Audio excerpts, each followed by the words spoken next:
Jadi pada proyek ini kami membuat sebuah aplikasi mini yang kami bangun tanpa menggunakan database.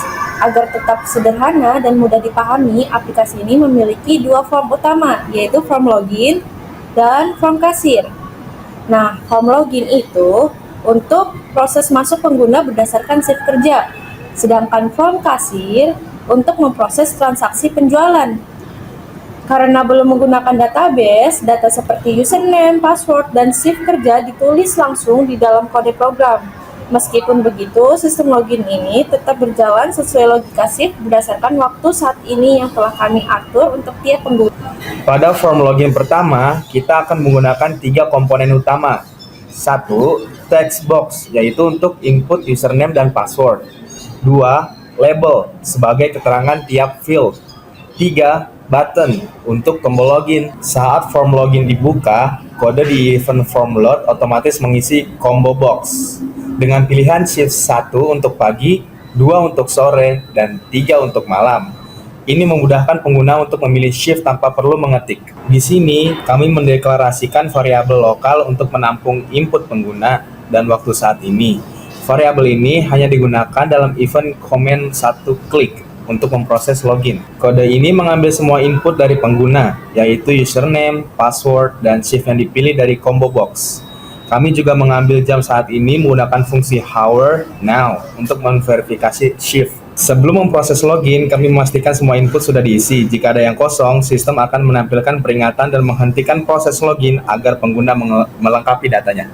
Di sini kami verifikasi login berdasarkan username, password, shift, dan waktu saat ini. Setiap shift memiliki waktu tertentu, seperti shift untuk pagi dari jam 6 sampai jam 2 siang. Jika semua cocok, pengguna masuk ke form kasir dan form login ditutup. Jika login gagal, misalnya karena salah username, password, atau login di luar jam shift, sistem akan menampilkan pesan error dan meminta pengguna untuk memeriksa kembali datanya. Setelah pengguna berhasil login melalui form login, sistem akan membuka form kasir.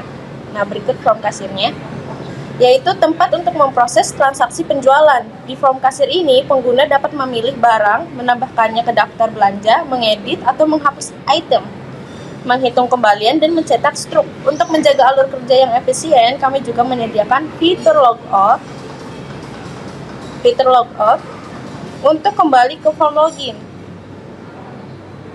Sekarang mari kita jelajahi bagaimana form kasir ini bekerja dan melihat kode yang mendukung fungsinya.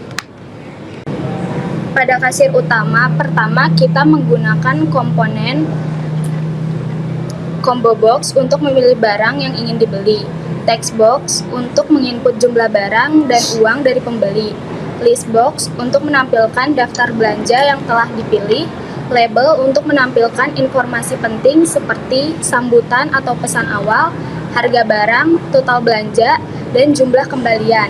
Lalu button atau tombol untuk melakukan berbagai aksi seperti menambahkan barang ke daftar, menghapus atau mengedit item, menghitung total dan kembalian, menampilkan struk belanja. Tanpa berlama-lama, mari kita lihat kodenya. Di form kasir, kami menggunakan variabel global login in user dari form login untuk mencatat kasir yang aktif. Kami juga membuat koleksi current items untuk menyimpan daftar belanja sementara yang memudahkan pengelolaan transaksi. Tombol hapus memungkinkan kasir menghapus item dari daftar belanja. Sistem mengurangi subtotal item dari total belanja dan memastikan total tidak menjadi negatif. Fitur edit memungkinkan kasir mengubah jumlah barang di daftar belanja. Sistem menghitung selisih harga dan memperbarui total belanja secara otomatis.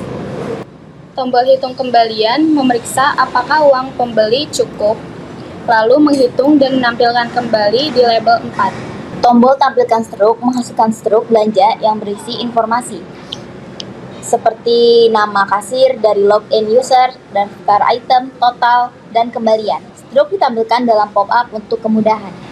Fitur ini memungkinkan struk disimpan ke file teks untuk pencatatan file dibuka otomatis di Notepad setelah disimpan, sehingga kasir bisa memeriksanya. Tombol logout memungkinkan kasir keluar dari sistem dengan aman. Setelah dikonfirmasi, sistem kembali ke form login untuk pengguna berikutnya. Saat form kasir dibuka, kode di form load akan menginstalisasi semua elemen tampilan, termasuk mengisi daftar barang, mengatur nilai awal untuk harga total dan kembalian. Fungsi isi combo barang digunakan untuk mengisi combo box dengan daftar produk seperti kopi, teh solo, dan lainnya. Hal ini memudahkan kasir dalam memilih barang yang akan dijual. Fungsi ambil harga barang adalah tempat kami menyimpan harga masing-masing barang secara langsung. Misalnya kopi seharga Rp3.500. Dengan ini, kami dapat menghitung subtotal setiap item secara otomatis tanpa memerlukan database. Saat kasir memilih barang dari combo box, sistem otomatis menampilkan harga barang di label 2. Ini membantu kasir melihat harga sebelum menambah item ke daftar belanja. Tombol tambah memungkinkan kasir menambahkan barang ke daftar belanja. Sistem memeriksa apakah barang dan jumlah valid, lalu menghitung subtotal dan memperbarui total belanja. Setelah itu, input di-reset untuk memudahkan transaksi berikutnya.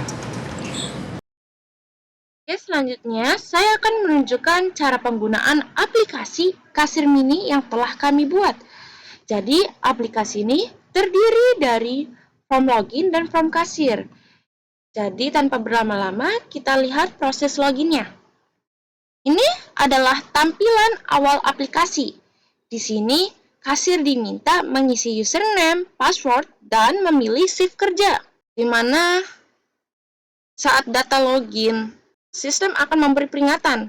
Misalkan, saya di sini karena sekarang adalah waktu pagi, maka di sini saya menggunakan username admin dengan password 1234 dan memilih shift. Misalkan saya buat dulu ini nggak sesuai.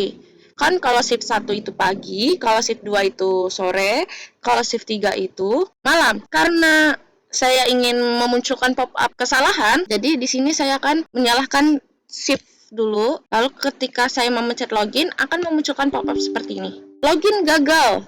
Cek username atau password atau jump shift. Nah, berarti username atau password shift yang kita miliki tidak sesuai kalau misalkan memunculkan pop-up seperti ini. Tapi kalau misalkan nggak keisi, terus kita login, maka di sini akan memunculkan pop-up harap lengkapi semua data. Tapi jika saya lengkapi dan saya perbaiki, akan memunculkan pop-up seperti ini. Login berhasil, terus shift 1 pagi. Nah, ketika login berhasil, kita akan membuka halaman kasir. Nah, ketika kita membuka halaman kasir, di sini misalkan ada seseorang yang membeli kopi. Saya pilih barang, jadi saya pilih barang dulu di combo box, misalnya kopi. Nah, di sini harganya muncul langsung. Satuannya 3.500 di label ini 3.500. Lalu saya masukkan jumlah, misalnya 2, terus saya tambah dan saya klik tombol tambah, barang langsung masuk ke daftar belanja, yaitu menggunakan list box. Lalu di sini harga totalnya juga terupdate, yaitu 7.000. Nah, jadi total belanja juga otomatis terupdate ya. Misalkan kalau pemesannya tadi bilang, saya bilang 1 loh, jumlah kopinya bukan 2. Kita bisa mengedit di daftar belanja itu, kita bisa mengedit jumlah minumannya. Kita edit dulu.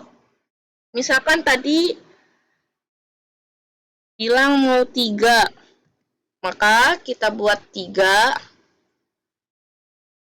Maka jumlahnya pun, jumlah totalnya pun akan berubah, terupdate. Lalu, setelah selesai belanja, saya memasukkan uang pembeli di text box ini. Misalkan uang pembelinya adalah 20.000. Maka akan memunculkan kembalian, yaitu 9.500. Tapi kalau uangnya kurang, misalkan ini di sini dia uang pembelinya adalah 2.000. Terus kita bayar update. Nah, akan memunculkan transaksi gagal. Uang pembeli kurang. Tapi kalau saya perbaiki lagi dan uang pembelinya adalah 20.000, maka akan memunculkan kembalian 9.500. Lalu kita klik tombol cetak struk untuk melihat struk di pop-up kita. Dan jangan lupa kita isi dulu nama pembeli. Tadi yang membeli adalah Gila. Terus kita oke. Dan di sini tadi Bila menggunakan metode pembayarannya, misalkan saya menggunakan metode cash. Terus kita tulis di sini. Maka akan menampilkan pop-up seperti struk belanja, kasir admin, pembelinya Bila, tanggal penjualannya, waktu, metode, sama daftar pembelian, total, bayar, kembalian, dan ucapan terima kasih. Lalu, klik tombol history jika ingin menyimpan transaksi ke file.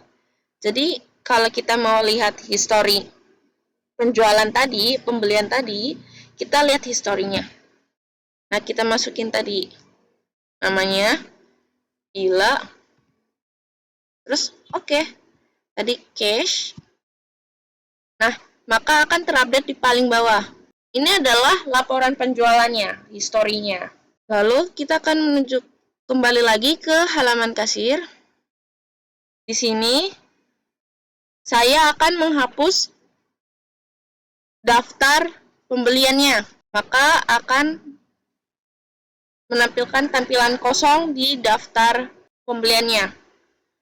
Lalu di sini terakhir kita akan memencet logout jika shift kerja pegawai atau karyawan telah selesai.